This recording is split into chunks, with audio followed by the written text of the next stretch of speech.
My parents transferred the family shop to my sister's husband. That sentence burned behind my eyes as I stood alone under the flickering lights, oil still on my hands. 10 years of 80-hour weeks gone. Everyone expected me to fight, to shout, to beg. I didn't. I washed my hands, hung my apron, and walked into the snow without a word. They thought I'd finally broken. But a week later, when Dad called panicked about our biggest client leaving, I answered calmly. Let the air handle it. Sometimes silence isn't weakness. It's the sound of someone reclaiming everything they were owed. When I was 22, my father, Daniel Rowan, handed me a pair of safety goggles and said, "This is your inheritance, learn to earn it." That was 10 years ago. Since then, I've spent most of my life under the white buzz of factory lights, surrounded by the hum of machines older than I am. I ran the first shift, the night shift, and sometimes both. My fingerprints were etched into every control panel in that shop. The building smelled like metal and burnt oil. In winter, our breath fogged inside. In summer, the air shimmered with heat. Still, I loved it. I thought I was protecting something my grandfather Arthur Rowan had built with his own hands back in 1970, a legacy of precision, sweat, and pride. He used to tell me steel remembers the hands that shape it. My mother Margaret was gentle but always deferred to Dad. She'd bring lunch sometimes, leave it on the counter, and tell me to keep your head down. Your father just wants the best for you. My older sister Jenna was the opposite. She preferred glossy offices and conference calls. She married Mason Pierce, a self-proclaimed business strategist who wore polished shoes in a place where the floor never stayed clean. When Mason joined the company to modernize operations, my father introduced him as the future of Rowan Metal Works. I smiled and shook Mason's hand still in my grease-stained gloves. His grip was soft. At first, it didn't bother me. I believed in the long game. I believed my family saw the hours, the burns, the late-night repairs no one else would do. I believed loyalty had a weight that couldn't be ignored, but small things started to shift. Mason began taking pictures beside the machines, posting captions like, "Proud to lead our talented team into the next era." My father shared every post. My mother commented with hearts. No one tagged me. Then came the new truck for Mason Company issued spotless custom detailed. Dad said he needs reliable transport for client visits. I still drove the 20-year-old pickup that coughed in second gear. One evening as I shut down the mills, Mason walked by in his pressed shirt scrolling on his phone. He looked up, smiled faintly, and said, "Don't stay too late. Optics matter." He left before I could answer. I remember staring at the red digital readout of the CNC machine, thinking how numbers never lied. They did what you told them to do. Humans were different. By the time the first snow fell that year, I'd started counting what wasn't said. The silence at dinner, the missing thank yous, the quiet shifts in power that no one wanted to name. And somewhere under the constant hum of the machines, I began to hear something else, something breaking. It was around March when Mason's presence stopped feeling temporary. His name started showing up in company emails not as marketing consultant, but as operations director. I noticed it one morning while reviewing Blueprint's 3 signatures on the approval line, mine, Dad's, and his. That was the first time I felt the ground tilt beneath me. At meetings, Dad turned to him before anyone else. "Mason, what's your take?" The same man who couldn't tell a feed rate from a speed rate cleared his throat and said, "Efficiency. We need to move from craft to brand." Everyone nodded like it meant something. My mother started repeating Mason's phrases at dinner. "Your father says Mason's bringing vision." I asked, "Vision for what?" She hesitated. "Growth, honey. The kind you can't see yet." I smiled tightly and went back to cutting my food. Then there were the photos. Mason loved being photographed. Every week he'd post a new shot in the shop standing beside a lathe, I maintained, captioned with something like, "Innovation never sleeps." My father would share it, writing, "Proud of our leadership team." One night I scrolled through the feed and froze. There it was. Mason standing in front of my workstation, the one my grandfather built by hand, with the caption, "Continuing the Rowan Legacy." My stomach turned, not because of the lie, but because of how easily everyone believed it. A few weeks later, Dad gathered the team for a strategy meeting. I wiped my hands, still warm from the mill, and joined.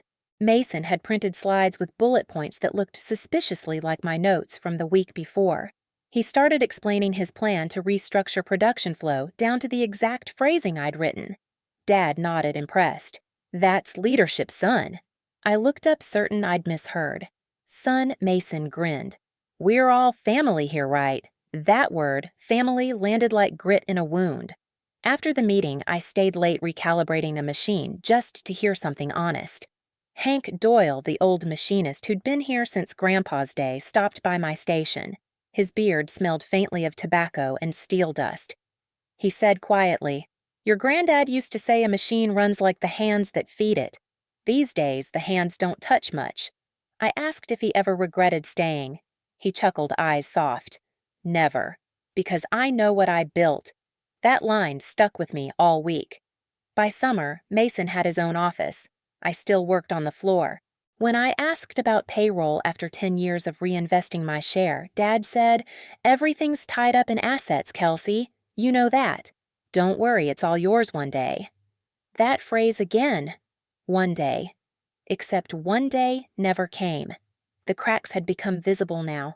Orders, delayed invoices, misfiled clients calling me directly to fix Mason's oversights. I'd clean up the mess quietly, hand him the final results, and watch him take credit again. The last straw came in late November. Titan Steel Dynamics sent a thank you card addressed to Mr. Pierce for the precision parts I had machined. When I showed it to my father, he smiled. Well, that's good PR for the company. I nodded slowly. Sure, for the company. That was the night I stopped believing this was a misunderstanding. The night it all broke open was colder than usual. The factory floor was empty, the hum of the machines replaced by a faint echo of dripping coolant. I was alone finishing quality checks on a late order. My hands were black with grease when I reached for a binder that had slipped behind a drawer. That's when I saw it, a red folder stamped confidential. It didn't belong there. I hesitated. For a moment, I thought maybe it was a client document or tax record, but something in me already knew. I wiped my hands on a rag, opened it carefully, and started reading. Transfers. Ownership. Effective date 4 months earlier. Signatures Daniel Rowan and Margaret Rowan. New majority owner Mason Pierce. My name appeared once under employee list. I read it twice then, a third time, hoping I'd misread. The ink glared back sharp and final. 10 years of labor, every hour, every scar erased with one stroke of a pen. My throat tightened, but no sound came out. I sank onto the stool beside the CNC mill and stared at my hands that had built, fixed, and fed this place since I was barely out of college. They looked foreign now, used, disposable. I thought of my grandfather's voice. Steel remembers the hands that shape it. Apparently, people didn't. When the shock passed, a strange calm took its place. I slid the papers back into the folder, straightened the stack, and shut the drawer. Then I stood up, turned off each machine one by one, listening as the noise died, leaving only silence. Before I left, I wrote one short letter on company stationery. Effective immediately, I resign. Good luck running this place without me. I placed it on my father's desk right beside his brass nameplate. Then I took the only things that truly belonged to me, my tool notebook, a photo of Grandpa Arthur holding my hand by the first mill, and his old welding gloves. Outside, the parking lot was crusted with frost. My truck coughed before the engine caught. I looked through the windshield at the building's glow behind me. The red Rowan Metal Works sign flickered like it couldn't decide if it still worked. As I drove off, I didn't cry. I didn't curse. I just whispered, I tried Grandpa. For the next week, I stayed in the small apartment above Tori Alvarez's bakery. She didn't ask questions, just left coffee and a warm roll on the counter each morning. I woke up at 5 out of habit, stared at my idle hands, and tried to breathe through the silence. On the 8th day, my phone rang. I didn't recognize the number until I heard my father's voice, strained, panicked. Kelsey Titan Steel Dynamics is about to walk. Mason can't fix the order. Please, we need you back. I took a slow breath. Dad, I said softly, let the air handle it. Dad didn't speak at first, just a long silence on the line, the sound of his breath heavy like he was trying to decide whether to beg or command. When he finally did, his voice cracked. Kelsey, please. Mason doesn't understand the specs. Titan says the parts are out of tolerance. They're threatening to terminate the contract. That's 40% of our revenue. For a second, muscle memory tried to take over. My mind pictured the mill setup the tool offsets the coolant ratios. I could fix it in hours. I knew I could. But the moment I almost reached for my jacket, I saw that red folder again in my head. The signatures, the betrayal. I don't work there anymore, I said quietly. You don't mean that. His voice broke higher. Your family. No, Dad, I said. I was labor. You already chose your family. He exhaled sharply, half pain, half anger. Don't do this, Kelsey. I'm not doing anything I said. I stopped doing things for free. And I hung up. The phone buzzed again and again for the next hour. I didn't answer. I just sat in the small kitchen staring at my calloused hands in the quiet satisfaction of doing nothing for once. That was the first time silence ever felt powerful. Over the next few days, the calls stopped, but messages trickled in from old coworkers, questions, warnings, gossip. Mason's been missing meetings. Titan pulled the inspection team. Your dad looks sick. Tori slid a cup of coffee across the counter one morning and said, You gonna let them drown? I looked up from the newspaper. They built the boat. They chose the captain. But I didn't walk away completely. I started keeping track. Titan Steel filed a complaint over defective batches. Vendors posted delayed payment notices. Mason was suddenly posting fewer photos online. Then one afternoon, I got an email from Nora Park, an old friend from my technical college days who'd gone on to law school. Subject line, need to talk. When we met at her Milwaukee office, she looked exactly the same sharp, composed the kind of woman who always walked in knowing the next 3 moves. She poured coffee and said I heard about the transfer. You heard right, I replied. She leaned back, scanning the printouts I'd brought, the red folder copies of production reports, client emails, and a stack of unpaid tax notices I'd saved before leaving. After a while, she said, Kelsey, this isn't just betrayal. It's grounds for reversal. Your grandfather's documented philosophy, whoever builds with their hands and mind owns a piece of its soul, that's founder intent. Courts respect that. And if we can show Mason's mismanagement and misuse of company funds, we've got a case. For the first time in months, I felt something besides anger clarity. The following weeks blurred into long nights at Nora's office. We combed through records, lined up every invoice and email like evidence on a factory floor. I found messages from Titan Steel praising my precision, thanking me for saving critical orders. I found spreadsheets showing the company's revenue rising 180% under my technical oversight and crashing after Mason's arrival. Then came the proof we needed most. Mason's company card statements, thousands spent on client dinners during Packers games, a $4 $800 office equipment charge that turned out to be a home theater system delivered to his address. Nora looked at me and smiled thinly. He's a walking audit. We also contacted Hank Doyle, the old machinist. He met us at a diner, his hands still marked with grease stains that never really washed off. He brought a folder of old contracts from Grandpa Arthur's time annotated in his handwriting. Words circled, underlined, team share, joint ownership, collective value. He meant it. Kelsey, Hank said, Arthur always said you'd carry this place forward. When I took those papers back to Nora, she said, This is gold. It's not just about fairness anymore. It's about legal intent. She looked up from the files. Are you ready to face them? I thought of my father's trembling voice, my mother's silence, Mason's smug grin beside the machines. Then I nodded. Yes, but not as their daughter. As the one who actually built it. The courtroom in Green Bay smelled of old carpet and cold coffee. The walls were pale, the lighting unforgiving. My parents sat on one side with Mason, his lawyer, whispering fast in his ear. I sat beside Nora, steady, composed. When the judge entered the room, hushed, Nora began with calm precision. Your Honor, this is not a case about inheritance. It's about integrity. It's about a woman who gave 10 years of her life to a business her grandfather built only to be erased for the sake of image. She projected my grandfather's handwritten line onto the screen. Whoever builds with their hands and mind owns a piece of its soul.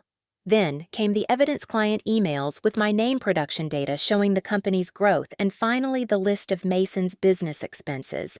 Each number landed like a hammer strike. When Nora called me to the stand, my palms were cold, but my voice didn't shake. I described the years I worked, 80-hour weeks, no pay, every burn, and scar proof of commitment. I said I believed I was earning a future. I didn't realize I was building someone else's image. When it was Mason's turn, his lawyer tried to steer him gently. "Mr. Pierce, could you explain your leadership contributions?" Mason smiled. "I modernized the brand. I brought visibility." Nora rose. "Cross-examination, Your Honor." She walked closer, her heels tapping the tile like a metronome. "Mr. Pierce, name 3 clients you personally acquired." He blinked. I oversaw general outreach. Name 1. He hesitated. "I'd have to check the database." "All right, describe how to set up a CNC mill for a titanium run." He frowned. "That's not my area of focus." Nora turned to the judge. "He owns a machining company, Your Honor." The gallery murmured. My father rubbed his forehead. My mother's eyes dropped to her lap. Nora continued. "Mr. Pierce, what was last quarter's revenue?" He swallowed, not sure of the exact number. "So, to summarize," she said calmly, "you can't name your clients, don't understand your product, and don't know your financials, but you call yourself a leader." Silence stretched across the room. The judge looked over his glasses at Mason. "You may sit down, Mr. Pierce." I watched the confidence drain from his face like oil from a cracked line. When the closing statements ended, the judge leaned back reading over the files. "This court recognizes clear evidence that the transfer of ownership violated the founder's documented intent, and that the plaintiff, Ms. Kelsey Rowan, was the primary operational force behind the company's success. Conversely, Mr. Pierce's financial misconduct disqualifies him as a responsible successor." He paused. "The transfer is hereby nullified. The company will be liquidated and the remaining proceeds divided equally between Ms. Kelsey Rowan and Ms. Jenna Pierce." A gavel struck. Final. My father's shoulders slumped. My mother looked years older. Mason sat frozen eyes blank. Nora leaned toward me and whispered, "You won." But I didn't smile. Winning didn't feel like triumph. It felt like clean air after years of smoke. Outside, the sky was pale and cold. I stood on the courthouse steps, watching my breath rise like steam and fade. For the first time in my life, I wasn't attached to the hum of a machine or the weight of family duty. I was just free. Justice hadn't roared, it had whispered, and that whisper was louder than anything they'd ever said. 2 months later, the settlement money appeared in my account, $62,700 after debts and legal fees. It wasn't wealth, it was oxygen. Enough to breathe to begin again. I rented a small industrial space on the south edge of Green Bay, bare concrete floors, cracked windows, an echo that felt like possibility. I scrubbed the walls myself, repainted the doors, and installed 2 used CNC mills I bought from an auction. I named the place Rowan Steel Core. I didn't want to resurrect what was lost. I wanted to rebuild it on truth. At dawn, when the first spindle came to life, the sound made my chest ache. It was the same hum I'd grown up with, but this time it belonged to me. One afternoon, my phone rang. The caller ID read Titan Steel Dynamics. A familiar voice said, "We heard you opened your own shop. We'd like you to take over production again. We need someone who actually knows the machines." I smiled steady. "Send me the specs." By summer, the machines were running full shifts. The invoices bore my name. The work was mine, the mistakes mine, the victories mine. One day, Hank stopped by his beard, whiter now, eyes bright. He ran his hand along the old mill I'd restored my grandfather's first. "Arthur would have been proud," he said softly. I nodded. "Maybe. But I'm proud for both of us." He smiled. "That's how legacy really works, kid. You don't inherit it, you rebuild it." When he left, I stood in the quiet, the hum of metal cutting through metal filling the air. The machine sounded steady, alive. And for the first time in years, so did I. The sun cut through the shop windows that morning, turning the metal dust in the air into gold. I leaned against the railing, watching the light fall across the machine my grandfather once called the heart of this place. Its rhythm was steady again. People always think revenge means shouting lawsuits or slammed doors. but sometimes it's quieter than that. Sometimes it's standing in the same place they tried to erase you from and realizing you're the only one still standing. I touched the cold steel, the pulse of my own work echoing back through it. Sometimes I said softly, "Silence isn't weakness. It's the sound of someone reclaiming everything they were owed. If you've ever been silenced and stood back up, this story was for you."